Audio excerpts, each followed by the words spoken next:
300 metre लांबीची railway 60 kilometre per hour व 200 metre लांबीची रेल्वे 30 किलोमीटर पर आवर वेगाने एकमेकांच्या विरुद्ध दिशेला धावत असल्यास त्या एकमेकींना किती वेळात ओलांडतात.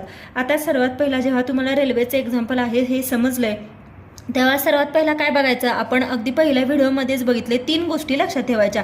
एक, वेग, दिशा, लांबी, या मेन गोष्टी लक्षात ठेवायच्या. तर आता इथे सर्वात पहिला काय दिले, एक रेल्वे दिली का 2 रेल्वे दिलेत, तर 2 रेल्वे दिलेत.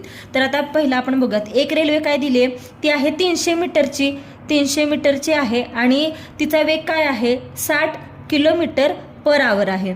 आणि दुसरी आहे ती 200 मीटरची आहे आणि त्याची लांबी काय आहे, त्या 200 मीटर लांबीची आहे आणि तिचा वेग काय आहे 30 किलोमीटर पर आवर आहे. पण या कशा चालतात आहे, एकमेकांच्या विरुद्ध दिशेने चालतात आहे. म्हणजे ही जर इकडून आली तर ही कुठून येणार आहे, इकडून येणार आहे, म्हणजे विरुद्ध दिशेने येणार आहे.